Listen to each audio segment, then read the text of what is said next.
Friends hi అండి, hello. ఈరోజు అయితే శనివారం రోజు మార్కెట్కి వెళ్ళి అయితే కూరగాయలు తీసుకొచ్చిన తర్వాత ఈవినింగ్ స్నాక్స్ కోసం అయితే పల్లీలు, ఉడకబెట్టిన పల్లీలు ఉంటాయి కదా, వాటిని అయితే ఒలుస్తున్నాను. మీరు ఎంతమందికి ఉడకబెట్టిన పల్లీలు ఇష్టం చెప్పండి.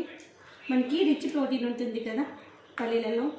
ఇలా మన పచ్చి పల్లికాయ ఉంటుంది కదా, దాన్ని ఉడకబెట్టుకుని తింటే సూపర్గా ఉంటుంది. నాకు ఇది పల్లికాయలు చూడగానే గుర్తుకొస్తుంది. అమ్మ వాళ్ళు ఉన్నప్పుడు మేమైతే ఒక 10 kgs కుండ ఉంటుంది, ఇలా ఒక 5 kgs కంటే ఎక్కువ పల్లికాయ మంచిగా కుండలు ఉడకబెట్టేసినాము. కట్టెల పొయ్యి మీద మంచిగా దొడ్డు ఉప్పు వేసేసి కట్టెల పొయ్యి మీద ఉడకబెట్టేసి మంచిగా ఈవినింగ్ అందరం వచ్చిన తర్వాత, ఈవినింగ్ ఫ్రెష్ అయిన తర్వాత ఇట్లా చుట్టూ అందరం కూర్చొని టీవీ చూస్తూ ఒక ప్లేట్లు వేసుకొని ఈ పల్లికాయ తింటూ కింద ఒక న్యూస్ పేపర్ వేసుకునే వాళ్ళము.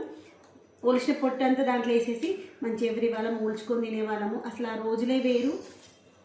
నాకు ఇప్పుడు అనిపిస్తే గింత పల్లికాయ తింటే నాకైతే పిల్లలకి వస్తుంది, మాకు ఇంత కొంచెం మేరే సరిపోతుందా అనిపిస్తుంది. అప్పుడు మాకు స్నాక్స్ అంటే ఇవే అనమాట. అసలు ప్యాకెట్ ఫుడ్ అంటే ఏంటో తెలియదు. ఇలా ఆర్గానిక్గా మన పొలంలో ఏ వస్తే అవే.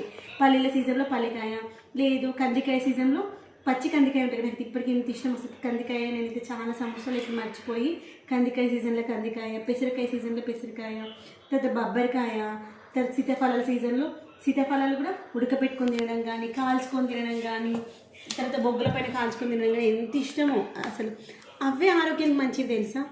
అప్పుడు మనం ఉన్నప్పుడైతే మాకు అసలు ప్యాకెట్ ఫుడ్ అంటే ఏంటో తెలియదు.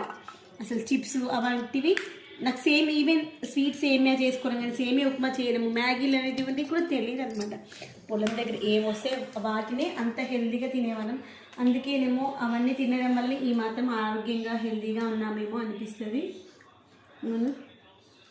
ఉడకబెట్టిన పల్లీలు పిల్లలు కూడా మనం తింటూ పిల్లలు కూడా అలవాటు చేయాలి. మనము బయట ఫుడ్ పెట్టేకంటే ఇలాంటివి తింటే చాలా మంచిది. స్వీట్ కార్న్ కానీ అలాంటివి మంచిది.